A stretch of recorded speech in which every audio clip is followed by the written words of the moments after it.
విద్యార్థులు జీవితంలో ఉన్నత లక్ష్యాలను నిర్దేశించుకొని క్రమశిక్షణతో కష్టపడి చదివి ఆ లక్ష్యాలను సాధించాలని మార్కాపురం ఎమ్మెల్యే కందుల నారాయణ రెడ్డి సూచించారు.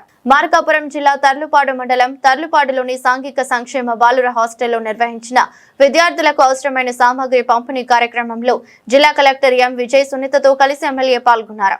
అనంతరం మాట్లాడుతూ కూటమి ప్రభుత్వం అధికారంలోకి వచ్చిన తర్వాత విద్యాశాఖ మంత్రి నారా లోకేష్ ఆధ్వర్యంలో విద్యారంగంలో సమూల మార్పులు తీసుకొచ్చారని పేర్కొన్నారు. గతంలో హాస్టళ్లలో నాణ్యత లేని బియ్యంతో భోజనం అందించేవారని, ప్రస్తుతం ప్రభుత్వ మెనూ ప్రకారం సన్న బియ్యంతో నాణ్యమైన భోజనం అందిస్తున్నట్లు తెలిపారు. అదేవిధంగా విద్యార్థులకు నాణ్యమైన యూనిఫారాలు, షూస్, నైట్ డ్రెస్సులు, స్వెటర్లు, టవల్స్, స్కూల్ బ్యాగులు వంటి అవసరమైన వస్తువులు ప్రభుత్వం అందిస్తుందన్నారు. నేడు ఉన్నత స్థానాలే ఉన్న అనేక మంది హాస్టళ్లలో చదివి ఎదిగారని గుర్తు చేస్తూ ప్రతి విద్యార్థి ఒక స్పష్టమైన లక్ష్యాన్ని ఏర్పరచుకుని దాన్ని సాధించే దిశగా కృషి చేయాలని సూచించారు.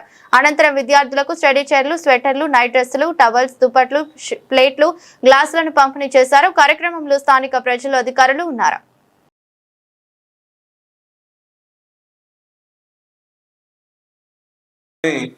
మన మంత్రి గారి ఆధ్వర్యంలో 30 లక్షల రూపాయలు ఈ ఆస్తులు కేటాయించి బ్రహ్మాండంగా తయారు చేశారు. అంటే మీ మీద ఒకప్పుడు 30 లక్షలు కాదు కదా, 3 లక్షలు కూడా ఖర్చు చేసేదానికి సిద్ధపడినటువంటి ప్రభుత్వాలు పోయినాయి. ఈరోజు మంచి ప్రభుత్వం వచ్చింది, మీ గురించి ఆలోచన చేసేటువంటి ప్రభుత్వం. కాబట్టి మీరు మంచిగా చదువుకోండి, మంచి ఉన్నత స్థానాలకు ఎదగాల, మంచిగా మీరు ఒక IAS, IPS స్థాయికి కావాలా అని మీకు ఒక మీకు కలిగి చదువుకోవాలా. బాగా చిన్నప్పుడు హాస్టల్స్లో చదువుకున్నటువంటి వాళ్ళే ఈరోజు పెద్ద పొజిషన్లో ఉన్నారు. ఇంట్లో చదువుకున్నటువంటి వాళ్ళు చాలా తక్కువగా ఉన్నారు పొజిషన్స్, మంచి పొజిషన్. హాస్టళ్లలో ఉండి చదువుకున్నటువంటి వాళ్ళే మంచి పొజిషన్లో ఉన్నారు.